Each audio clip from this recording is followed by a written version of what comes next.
Assalamualaikum warahmatullahi wabarakatuh. Kami dari unit 239 KKN reguler Angkatan 61 Universitas Islam Indonesia. Dalam media dakwah ini, unit kami ingin sedikit menjelaskan mengenai akhlak bermasyarakat, khususnya yakni dalam akhlak mahmudah dan akhlak mazmumah. Pengertian akhlak dapat ditinjau dari dua sisi, yaitu secara etimologi atau bahasa dan secara terminologis atau istilah. Secara etimologi, akhlak berasal dari bentuk jamak, yaitu khulq. Dalam kamus Al-Munjid, khulq memiliki arti budi pekerti, perangai, tingkah laku, atau tabiat. Nah, secara terminologis, akhlak memiliki beberapa pengertian menurut beberapa ulama. Contohnya, menurut Imam Al-Ghazali, akhlak merupakan sifat yang tertanam dalam jiwa yang mendorong lahirnya perbuatan dengan mudah dan ringan tanpa pemikiran dan pertimbangan yang mendalam. Nah, menurut Profesor Dr. Ahmad Amin, akhlak merupakan kebiasaan kehendak. Nah, dari beberapa pengertian tadi dapat kita simpulkan bahwa akhlak merupakan sifat yang tertanam di dalam diri manusia sejak dilahirkan yang akan terus apa adanya. Sangat diwajibkan untuk seluruh umat manusia untuk menjaga akhlak yang baik dan menjauhi akhlak yang buruk, karena akhlak ini sangat berperan untuk menjaga hubungan yang baik untuk kita sesama manusia, terlebih lagi kepada Allah Subhanahu. Selanjutnya kita akan membahas mengenai macam-macam akhlak. Pada dasarnya, akhlak dibagi menjadi dua. Yang pertama ada akhlak mahmudah yang biasa disebut dengan akhlak terpuji. Dan yang kedua ada akhlak mazmumah yang biasanya disebut dengan akhlak tercela. Yang selanjutnya yaitu adalah tentang akhlak mahmudah. Akhlak mahmudah atau yang bisa disebut dengan akhlak terpuji merupakan seluruh bentuk perilaku yang dapat mendatangkan kemaslahatan, kebaikan, keberkahan, baik di sisi manusia maupun di sisi Allah Subhanahu wa Ta'ala.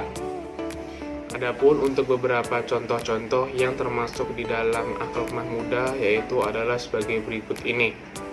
Yang pertama adalah jujur. Jujur merupakan sifat seseorang ketika dimana ia senantiasa menjunjung kebenaran baik di dalam hati, lisan, pikiran maupun perbuatannya. Contoh selanjutnya yaitu adalah ikhlas. Ikhlas memiliki arti murni atau bersih.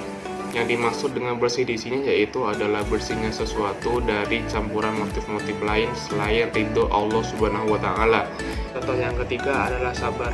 Sabar merupakan ukuran turun dan naiknya atau tebal dan tipisnya keimanan seseorang terhadap Allah Subhanahu wa Ta'ala. Melanjutkan materi berikutnya yaitu akhlak mazmumah. Apa sih akhlak mazmumah itu?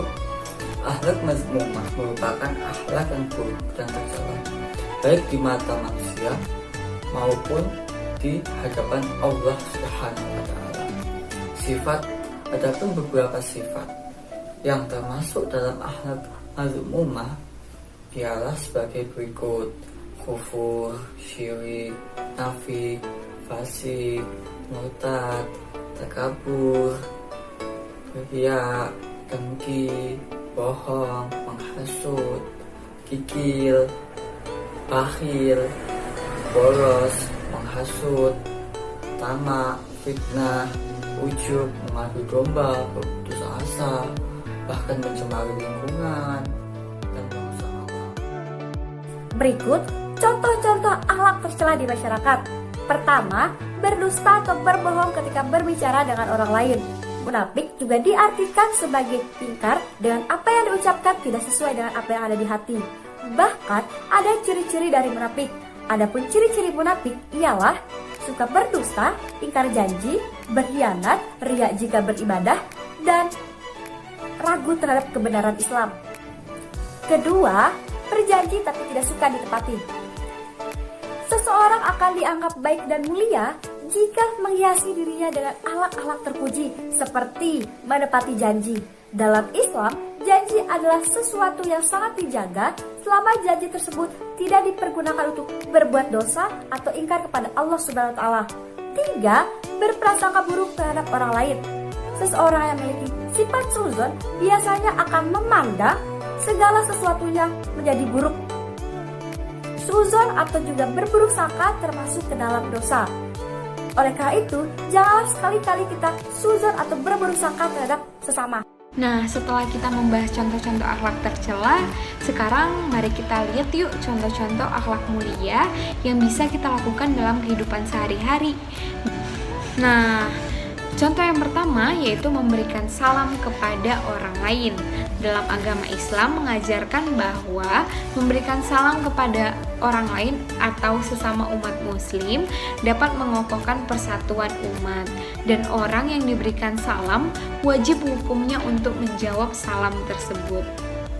Nah, contoh yang kedua yaitu tersenyum di hadapan orang lain. Tersenyum di hadapan orang lain merupakan suatu sikap yang sangat terpuji. Akan tetapi penekanan pada perilaku ini yaitu lebih baik dilakukan kepada sesama mahramnya.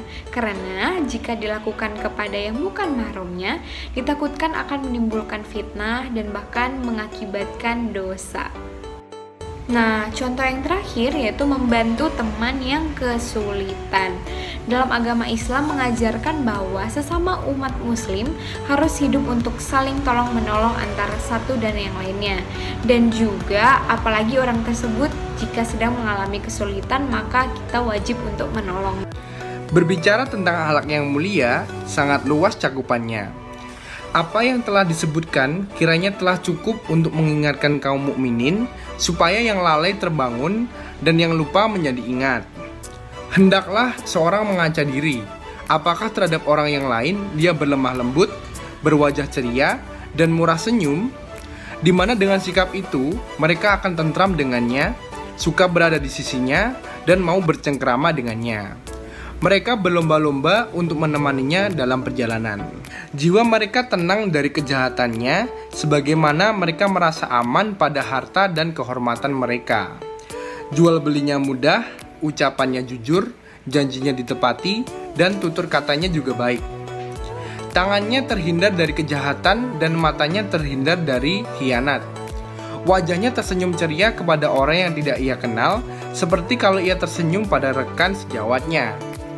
Kedengkian hatinya telah tercabut dan prasangkanya terhadap saudara yang baik serta persaudaraannya yang tulus. Allah Subhanahu wa taala telah berfirman pada surat At-Taubah ayat 71 yang artinya, dan orang-orang yang beriman lelaki dan perempuan sebagian mereka adalah menjadi penolong bagi sebagian yang lain. Mereka menyuruh mengerjakan yang makruf, mencegah dari yang mungkar, mendirikan sholat, menunaikan zakat, dan taat kepada Allah dan Rasul-Nya. Mereka itu akan diberi rahmat oleh Allah. Sesungguhnya Allah Maha Perkasa lagi Maha Bijaksana. Sedangkan yang terakhir adalah menghindarkan dari menyakiti orang. Cukuplah jika seorang itu belum bisa berbuat baik kepada orang lain untuk bisa menahan dirinya untuk tidak mengganggu manusia, baik terhadap nyawa, harta, maupun kehormatannya. Nabi Muhammad SAW telah mengumumkan haramnya seorang muslim yang mengganggu orang lain di saat perkumpulan akbar, yaitu ketika haji wada atau haji perpisahan. Siapa saja yang mengganggu orang lain, mengambil hartanya, menipu, mencerca, dan semisalnya, maka tidak dikatakan baik akhlaknya. Akan semakin jelek manakala orang yang disakiti itu memiliki hak yang besar di atasnya. Menyakiti kedua orang tuanya lebih besar dosanya daripada kepada orang lain. Mengganggu karib kerabatnya jauh lebih jahat daripada kepada orang jauh. Demikian pula terhadap tetangga lebih besar dosanya daripada kepada selain tetangga. Oleh karena itu, Islam telah menentukan adanya hukum had seperti qisas bagi yang membunuh secara sengaja, potong tangan bagi yang mencuri, hukuman dera bagi yang meminum khamr, dan lainnya. Ini semua dalam rangka menjaga kehormatan manusia agar tidak diganggu tanpa hak. Nabi Muhammad SAW juga bersabda, orang mukmin yang paling sempurna imannya adalah orang yang terbaik akhlaknya, dan sebaik-baiknya kalian adalah orang terbaik akhlaknya terhadap istrinya.